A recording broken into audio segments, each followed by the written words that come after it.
السلام علیکم۔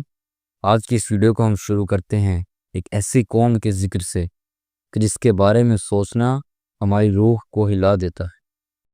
سوچیں، پوری دنیا گہرے خوف میں ڈوبی ہوئی ہے۔ کانپتے ہوئے لوگ، سوکھے ہوئے ہونٹ، آنکھیں دہشت سے بھری ہوئی۔ کوئی اپنے بچوں کو لپیٹے ہوئے بھاگ رہا ہے اور کوئی اپنے خاندان کو بچانا چاہتا ہے۔ ہر طرف تباہی، فساد اور خوف و ہراس ہے، اور یہ تباہی، فساد اور خوف و ہراس ایک ایسی قوم کی وجہ سے ہے کہ جس سے کوئی لڑ نہیں سکتا، اور وہ قوم یاجوج اور ماجوج ہیں۔ اب ہم یہاں سے شروع کریں گے ذوالقرنین علیہ السلام کا تیسرا سفر۔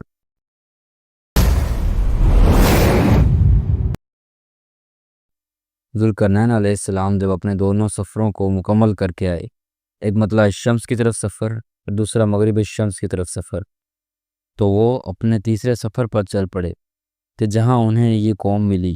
یہ قوم ایسی تھی کہ جو مشکل سے ہی کوئی بات سمجھ سکتی تھی۔ انہوں نے ذوالقرنین سے کہا، اے ذوالقرنین، یاجوج ماجوج اس زمین میں بڑے فسادی ہیں، تو کیا ہم آپ کے لیے کچھ خرچ کا انتظام کر دیں کہ آپ ہمارے اور ان کے درمیان ایک دیوار بنا دیں؟ ان لوگوں نے جو ذوالقرنین کو خرچ دینے کی پیشکش کی، اس سے یہ ثابت ہوتا ہے کہ یہ قوم اسی زمین پر تھی، اور یہ قوم انسان تھی، کیونکہ مال اور پیسہ دے کر کام کروانا انسانوں کا ہی طریقہ ہے۔ ذوالقرنین اپنے پہلے اور دوسرے آسمانی سفروں کو مکمل کر کر واپس زمین پر آئے اور اپنا تیسرا سفر کیا۔ اس قوم کی اس پیشکش پر ذوالقرنین علیہ السلام نے کہا، میرے اختیار میں میرے پروردگار نے جو دے رکھا ہے وہی بہتر ہے۔ تم صرف قوت طاقت سے میری مدد کرو تاکہ میں تمہارے اور ان کے درمیان دیوار بنا دوں۔ مجھے لوہے کی چادریں لا دو، یہاں تک کہ جب اس نے دونوں صدفین یعنی دو آمنے سامنے بلند کناروں، ڈلوانوں یا بڑی رکاوٹوں کے بیچ خلا برابر کر دیا، تو کہا، میرے پاس پگھلا ہوا تانبا لاؤ تاکہ میں اس سے اس پر انڈیل لوں۔ سورہ الکہف کی آیت نمبر 95 میں لفظ ردمہ استعمال ہوا ہے، جس کا مطلب کسی درز یا خلا کو بند کرنا ہے، یا وہ چیز جس سے خلا یا شگاف بند کیا جائے۔ اور پھر آیت نمبر 96 میں لفظ صدفین استعمال ہوا ہے، جس کے معنی دو آمنے سامنے بلند کنارے یا بڑی رکاوٹوں کے بیچ خلا کو برابر کر دینے کے ہیں۔ اس آیت کے موسٹ آف ترجمہ میں یہ آتا ہے کہ ذوالقرنین نے پہاڑوں کے درمیان ایک دیوار بنا دی۔ حالانکہ صدفین کا ایگزیکٹ مطلب دو پہاڑ وغیرہ نہیں ہے۔ میں جیسا کہ آپ کو بتایا ہے کہ دو آمنے سامنے بلند کنارے یا دو بڑی رکاوٹوں کے بیچ خلا کو برابر کر دینا صدفین کہلاتا ہے۔ کہ ذوالقرنین علیہ السلام نے دونوں پہاڑوں کے درمیان دیوار بنائی تھی۔ اس آیت میں لفظ ردمہ کا استعمال ہونا، جس کا معنی کسی خلا یا شگاف کو بند کرنا ہے۔ ہو سکتا ہے کہ ذوالقرنین علیہ السلام نے کسی پہاڑ شگاف کو یعنی غار کو بند کر دیا ہو، کیونکہ ذوالقرنین علیہ السلام کا واقعہ سورہ الکہف میں ہے، اور کہف کا معنی غار ہوتا ہے۔ ابھی آگے چل کر ہم اس بات کو پروف بھی کریں گے۔ اس کے بعد ذکر ہوتا ہے کہ جب کہ وہ مضبوط دیوار بن چکی تھی، پس تو ان یاجوج ماجوج میں اس دیوار کے اوپر چڑھنے کی طاقت تھی، اور نہ اس میں کوئی سوراخ کر سکتے تھے۔ اس کے بعد ذوالقرنین علیہ السلام نے فرمایا، یہ میرے رب کی مہربانی ہے۔ ہاں، جب میرے رب کا وعدہ آئے گا تو وہ دیوار زمین کے برابر کر دی جائے گی، اور میرے رب کا وعدہ سچا اور اٹل ہے۔ اب ہم بات کرنے جا رہے ہیں اس دیوار کی کہ وہ کہاں ہے، اور سب سے اہم بات، یاجوج ماجوج کہاں ہیں، آخر کار یہ ہیں کون، ان کے بعد کیا ہوگا، اور وہ کیا فساد کریں گے۔ ہم ان سوالوں کو حدیث اور تفاسیر سے جانیں گے۔ صحیح بخاری میں لکھا ہے کہ یاجوج ماجوج حضرت آدم علیہ السلام کی اولاد میں سے ہیں، اور مستدرک للحاکم میں حضرت صاحب بیان کرتے ہیں کہ نوح علیہ السلام کے 3 بیٹے تھے، سام، حام اور یافس۔ سام نے عرب، فارس اور روم میں اپنی نسل بڑھائی، ان تینوں میں خیر ہی خیر ہے۔ حام سے سوڈان، بریر اور قبط ہیں، اور یافس کے ہاں ترک، سکالیا اور یاجوج ماجوج ہیں۔ اس حدیث سے پتہ چلتا ہے کہ یاجوج ماجوج یافس یعنی حضرت نوح علیہ السلام کے بیٹے کی اولاد میں سے ہوں گے۔ یاجوج ماجوج کی تعداد کا اندازہ ہم مستدرک الحاکم کی اس حدیث سے لگا سکتے ہیں کہ جس میں حضرت عبداللہ بن عمر نے فرمایا اللہ تعالیٰ نے مخلوق کو 10 اجزاء پر تقسیم کیا، ان میں سے 9 اجزاء فرشتے بنائے اور 1 جز باقی تمام مخلوقات، پھر فرشتوں کے 10 جز کیے، ان میں 9 اجزاء دن رات ہر لمحہ اللہ کی تسبیح و تحلیل کرتے ہیں، اور 1 جز کو رسالت کے لیے رکھا۔ مخلوق کے 10 حصے بنائے اور 1 حصہ انسان اور انسانوں کے 10 حصے بنائے، ان میں سے 9 حصے یاجوج ماجوج ہیں اور 1 حصہ تمام انسان، اور ذات الحبوق آسمان سے مراد 7واں آسمان ہے اور حرم کے سامنے عرش ہے۔ مجمع الزوائد میں آتا ہے کہ یاجوج و ماجوج میں 3 امتیں ہوں گی، طویل، تاریس اور منسک۔ نبی کریم صلی اللہ علیہ وسلم نے فرمایا کہ اللہ تعالیٰ قیامت کے دن آدم علیہ السلام کو بلائیں گے اور فرمائیں گے کہ جہنم میں جانے والوں کو الگ نکال لو۔ حضرت آدم علیہ السلام عرض کریں گے اے اللہ جہنمیوں کی تعداد کتنی ہے؟ اللہ تعالیٰ فرمائے گا کہ ہر 1000 میں سے 999۔ اس وقت یہ ہولناکی اور وحشت سے بچے بوڑھے ہو جائیں گے اور ہر حاملہ عورت اپنا حمل گرا دے گی۔ اس وقت تم خوف و دہشت سے لوگوں کو مدہوشی کے عالم میں دیکھو گے، حالانکہ وہ بے ہوش نہ ہوں گے، لیکن اللہ کا عذاب بڑا ہی سخت ہوگا۔ صحابہ نے عرض کیا یا رسول اللہ، وہ ایک شخص ہم میں سے کون ہوگا؟ حضور صلی اللہ علیہ وسلم نے فرمایا کہ تمہیں بشارت ہو، وہ ایک آدمی تم میں سے ہوگا، وہ 1000 دوزخی یاجوج ماجوج کی قوم سے ہوں گے۔ پھر حضور صلی اللہ علیہ وسلم نے فرمایا اس ذات کی قسم جس کے ہاتھ میں میری جان ہے، مجھے امید ہے کہ تم امت مسلمہ تمام جنت والوں کے 1/3 ہوگے۔ پھر ہم نے اللہ اکبر کہا تو آپ نے فرمایا کہ مجھے امید ہے کہ تم تمام جنت والوں کے آدھے ہوگے۔ پھر ہم نے اللہ اکبر کہا، پھر آپ نے فرمایا کہ محشر میں تم لوگ تمام انسانوں کے مقابلے میں اتنے ہو گئے جتنے کسی سفید بیل کے جسم پر ایک سیاہ بال، یا جتنے کسی سیاہ بیل کے جسم پر ایک سفید بال ہوتا ہے۔ قیامت کی سب سے بڑی نشانیوں میں سے ایک یاجوج ماجوج کا نکلنا ہے۔ رسول اللہ صلی اللہ علیہ وسلم نے ہمیں قیامت کی نشانیاں بتائیں۔ پہلا دھویں کا نمودار ہونا، دجال کا ظہور، دابت الارض کا نکلنا، سورج کا مغرب سے طلوع ہونا، عیسیٰ ابن مریم کا نازل ہونا، یاجوج ماجوج کا نکلنا، 3 جگہ زمین کا دھنسنا، ایک مشرق میں، دوسرا مغرب میں اور تیسرا جزیرہ عرب میں، اور آخر میں وہ آگ ہوگی جو یمن سے نکلے گی اور لوگوں کو ان کے میدان محشر کی طرف دھکیلے گی۔ یوسف بن ابو مریم مجمع الزوائد میں بیان کرتے ہیں کہ ایک مرتبہ میں حضرت ابو بکر رضی اللہ عنہ کے ساتھ بیٹھا ہوا تھا۔ کسی دوران ایک شخص آیا، اس نے انہیں سلام کیا اور بولا کہ آپ نے مجھے پہچانا نہیں ہے؟ حضرت ابو بکر رضی اللہ عنہ نے اس سے دریافت کیا تم کون ہو؟ اس نے کہا آپ اس شخص کو جانتے ہیں جو نبی اکرم صلی اللہ علیہ وسلم کی خدمت میں حاضر ہوا تھا اور اس نے نبی اکرم صلی اللہ علیہ وسلم کو یہ بتایا تھا اس نے یاجوج ماجوج والی دیوار دیکھی ہوئی ہے۔ تو حضرت ابو بکر رضی اللہ عنہ نے اس سے دریافت کیا تم وہ شخص ہو؟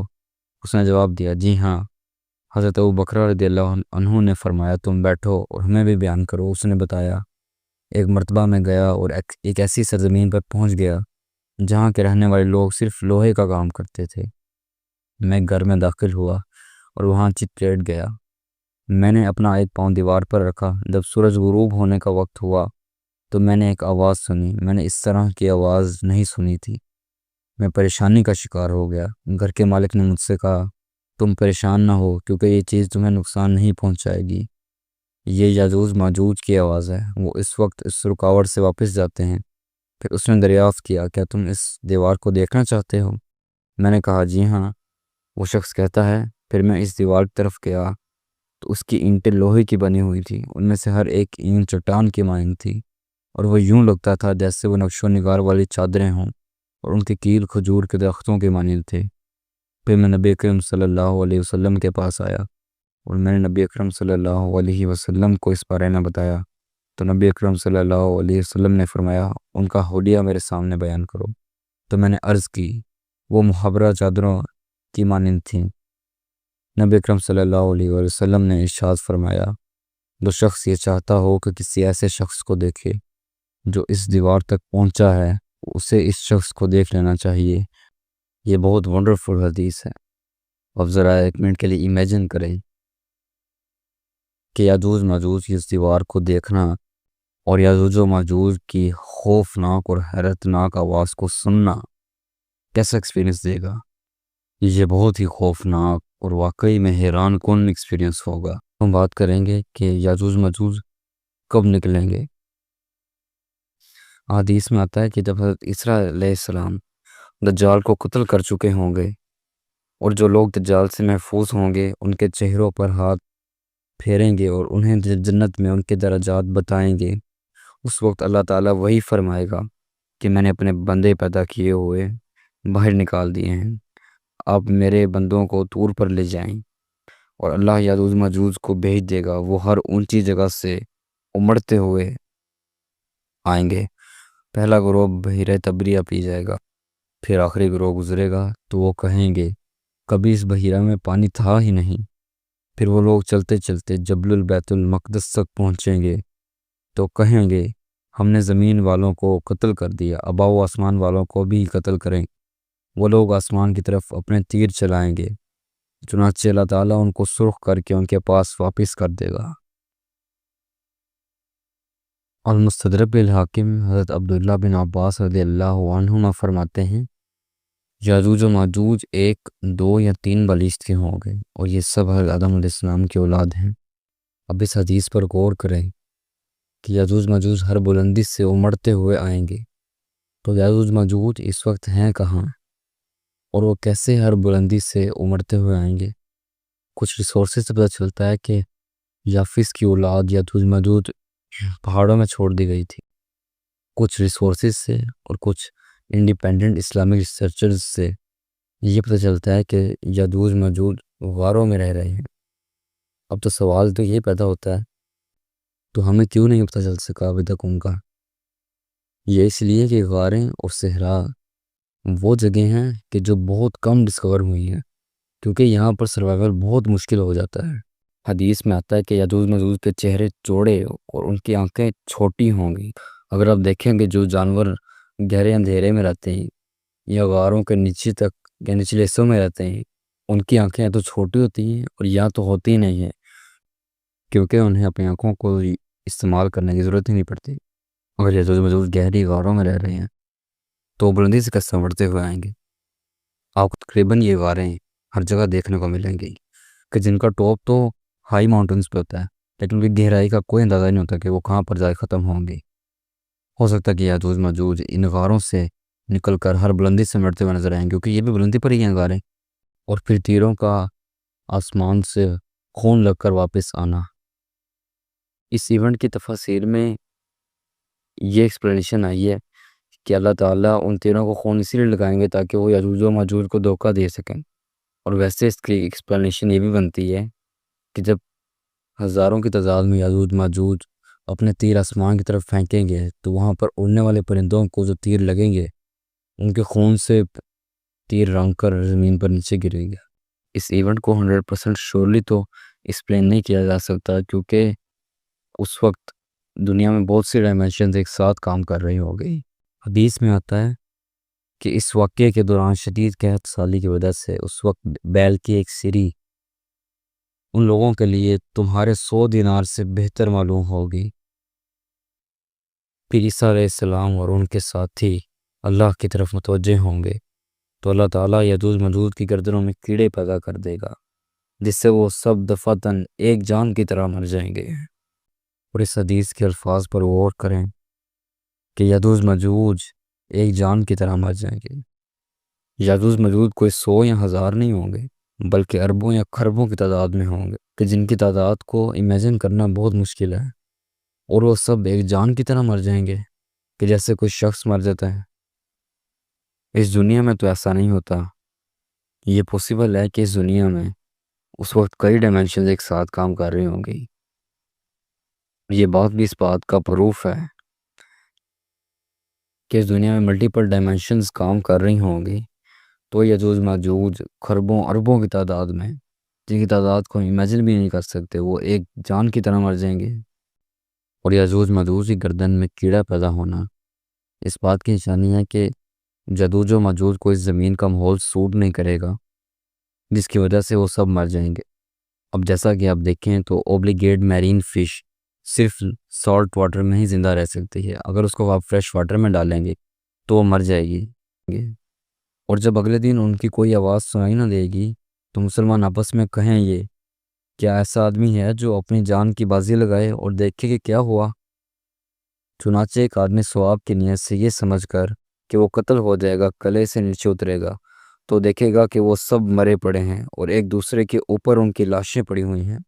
اسی وقت پکار کر کہے گا، اے گروہ مسلمین، تمہارے لیے خوشخبری ہے، اللہ نے تمہارے دشمن سے تمہاری کفایت فرما لی۔ چنانچہ مسلمان اپنے جانوروں کے ساتھ نکلیں گے اور جانور انہیں کھا کر صحت مند ہو جائیں گے۔ ان کی لاشوں کی وجہ سے سخت بدبو اور سڑانڈ ہوگی۔ حضرت عیسیٰ علیہ السلام اور ان کے ساتھی دعا کریں گے تو اللہ ایسے بڑے پرندوں کو بھیجے گا جن کی گردنیں بختی اونٹوں کے گردنوں کی طرح ہوں گی۔ وہ لاشوں کو اٹھا کر گڈھوں میں پھینک دیں گے۔ بختی اونٹوں کی گردنوں والے پرندے ایسے ہو سکتے ہیں کیونکہ اس طرح کے جانوروں کا پھر سے اس دنیا میں آنا بالکل ممکن ہے، کیونکہ اس دنیا میں اس وقت ملٹیپل ڈائمنشنز کام کر رہی ہوں گی۔